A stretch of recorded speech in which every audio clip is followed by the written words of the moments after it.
From the moment in 2016 when socialite Constance Marten and convicted rapist Mark Gordon bumped into one another in a London shop, they were smitten. Look at me. Take Constance. Yeah, Constance, you are. It would be fair to say that during their 9-year relationship, the couple have been through a lot. They fell out with their families, became homeless, and also had 5 children together. 4 of those children were taken into care and put up for adoption, while the 5th, baby Victoria, died in tragic circumstances. Where's the child, madam? Where is the child, please? Daddy bear. Look at me. Take her away from Constance. him. For the past 2.5 years, they've been in prison, on remand, charged in connection with Victoria's death. But throughout it all, their relationship doesn't appear to have wavered. Observing them in the dock at the Old Bailey during 2 lengthy trials, it's been fascinating to see how utterly reliant and almost symbiotic they are with one another. Housed in different prisons, whenever they were brought to court after a period of time apart, they were thrilled to see one another, blowing kisses and grinning dreamily across the dock. On one occasion, after Marten had celebrated a birthday behind bars, Gordon came to court clutching a homemade card. It was clear they were and are utterly devoted to one another. As Marten explained to the jury, we're soulmates. But there's also a dark side to the relationship that became apparent to those of us who were in court during proceedings.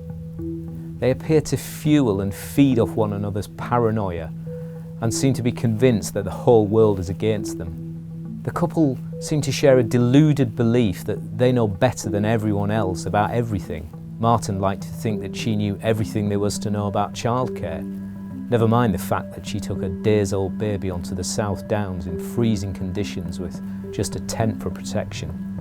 Gordon thought he was an expert in criminal law and could outfox the prosecution and the judge, but as the case proved, he couldn't. In what felt like a coordinated strategy, they also sought to delay and disrupt proceedings at every turn, often claiming they were too ill to attend court. One day Marten would claim to be sick, and then when she recovered, Gordon would have a sudden lapse. From toothache to stomach cramps and even a snapped shoulder, whatever that is, they used every medical complaint in the book.